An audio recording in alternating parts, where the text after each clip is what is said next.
Sensation, le MAG. Bonjour à tous, bienvenue sur Sensation en association avec TV78. Pourquoi ne pas participer à un concert avec les fêtes de fin d'année ? La batterie propose tout au long de l'année plusieurs rendez-vous et pour en parler avec nous, je suis aujourd'hui avec Johan Lavabre, directeur artistique de la batterie à Guyancourt et Audrey Messina, chargée de communication. Bonjour. Bonjour.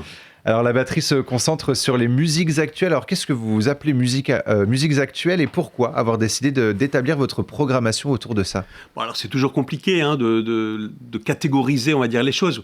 Bon, les musiques actuelles, c'est les musiques d'aujourd'hui, bien évidemment. Et j'ai envie de dire, c'est les musiques actuelles amplifiées en l'occurrence. Donc c'est le rock, le rap, le hip-hop, l'électro-jazz, la funk, le blues, la soul. Voilà un petit peu tout. Le reggae aussi, qui occupe une place importante dans la programmation de la batterie. Voilà, toutes ces musiques. Pour synthétiser, on peut dire que c'est pour justement tous les goûts. Finalement, vous voulez faire une programmation pour tous les goûts, pour tous les publics ? Ah oui, bien sûr. L'idée, c'est de toucher le public le plus large possible et à travers différents styles. Ouais. Et on va parler de la programmation. On va commencer avec le 3 décembre. La batterie ouvre sa scène à tous les artistes qui rêvent de se rencontrer musicalement pour une soirée de partage. Ça s'appelle la Jam Session. Pourquoi permettre cette rencontre et cet échange avec les artistes du territoire ?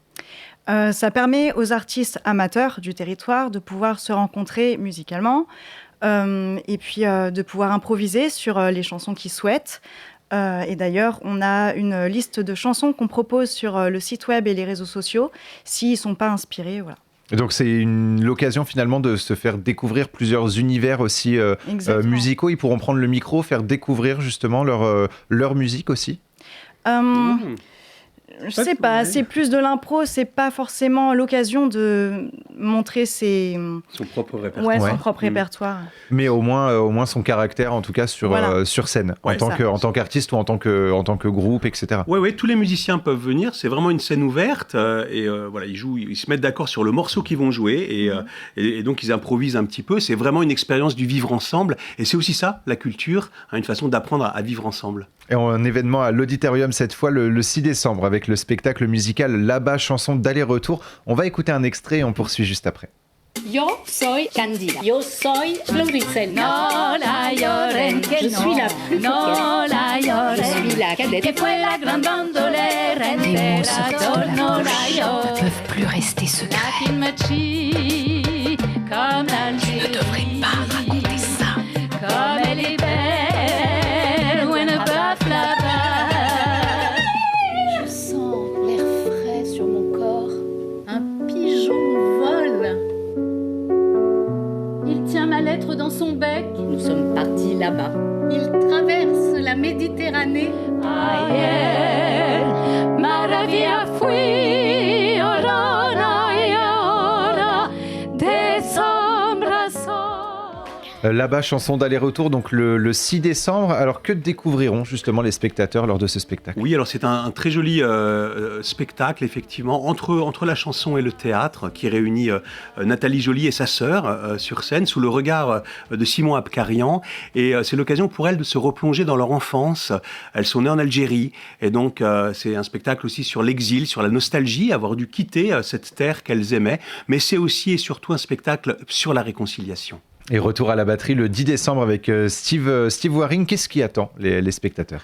Steve Waring, c'est ouf. Moi, j'écoutais déjà Steve Waring quand j'étais enfant, quand j'avais 4-5 ans. Il me faisait beaucoup rire avec Le lendemain matin. Le matou revient. J'étais terrorisé par les grenouilles. Donc c'est un grand chanteur de l'univers enfantin. Et là, il fête ses 50 ans sur scène. Chanteur américain absolument truculent que tous les enfants connaissent ou devraient connaître en tout cas. Le matou revient. Oui, maintenant que vous le dites, je m'en souviens. C'est vrai que c'est une chanson qui traverse finalement les générations. Un concert hors les murs le 11 décembre avec un Noël en Bulgarie qui se passera à l'église Saint-Victor. Alors quel est le programme de cette soirée ? Pourquoi l'avoir choisi dans votre programmation ? Là c'est le Quatuor Balkan. Alors c'est notre 3e tentative de vous présenter ce récital. Les 2 premières ont été victimes de la pandémie et donc on dit jamais 203 et là on ira au bout. C'est l'occasion de découvrir un répertoire à l'occasion de Noël. Donc le Quatuor Balkan chantera des chants de Noël et on est dans la tradition, c'est ce qu'on appelle les mystères des voix bulgares, un chant de tradition orthodoxe et un chant féminin. C'est très très spécifique à la Bulgarie. Évidemment, il y a des sonorités qui rappellent le chant orthodoxe byzantin, le chant orthodoxe slave, russe, mais c'est spécial en Bulgarie. C'est un timbre très différent. C'est vraiment très très beau. Donc des chants à la fois sacrés, des chants profanes autour de Noël. Alors justement, on va écouter un petit extrait pour se donner une idée et on poursuit juste après.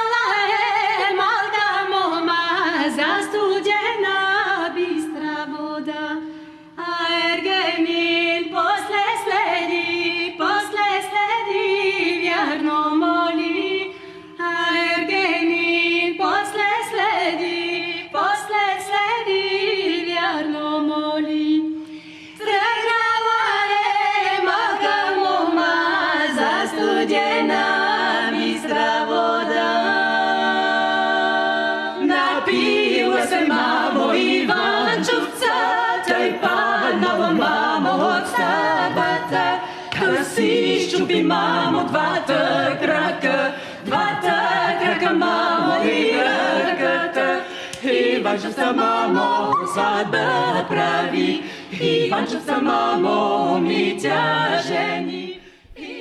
Et enfin, le 16 décembre, c'est Shebatef qui sera en concert à la batterie. Au-delà des musiques actuelles, on sent une appétence de votre part pour les musiques du monde. Alors, c'est aussi un leitmotiv, justement, lorsque vous programmez des concerts à la batterie. Et qui est Shebatef ? Shebatef, c'est un chanteur algérien qui a plusieurs styles en fait. Il fait du raï, du malouf, staifi et shawi. Donc c'est un panel de styles qui pourra réjouir tous ses fans jusqu'aux États-Unis, vu qu'il fait sa première tournée mondiale. Et la première question, c'était ? C'était sur l'importance justement de programmer les musiques du monde, de faire découvrir des artistes internationaux, pardon. Oui. Évidemment que c'est important, puisque... C'est une façon de voyager sur place aussi. Hein. La culture, c'est vecteur de rencontres. Et donc, effectivement, voilà, c'est important aussi d'ouvrir nos scènes aux musiques du Maghreb. On y tient beaucoup. Il y a un patrimoine musical absolument formidable à découvrir et qui est très, très vivant, quoi. Alors moi, justement, j'ai découvert Shebatef en faisant la programmation. Donc, on va écouter également un petit extrait pour faire découvrir également aux auditeurs.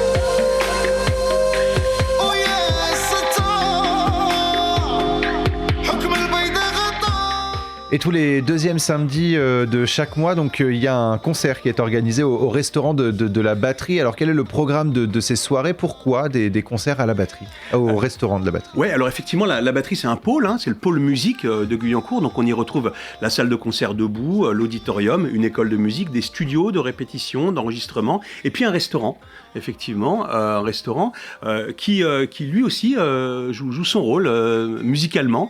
Et donc on a appelé ça les surprises du chef. Donc je peux pas vous dire exactement quel est le programme, qu'est-ce qui sera au menu, mais voilà, tous les deuxièmes samedis de chaque mois, autour d'un dîner. Ça peut être une ambiance électro, ça peut être une ambiance jazz, ça peut être une ambiance raga.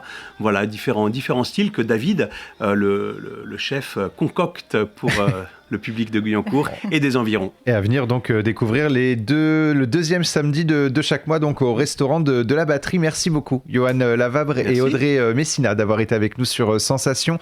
Pour plus d'informations sur la programmation, on peut se rendre sur le site labatteriedeguyancourt.fr ou sur notre site Radio Sensation. Et pour revoir ou réécouter cette émission, rendez-vous sur notre site et notre application Radio Sensation.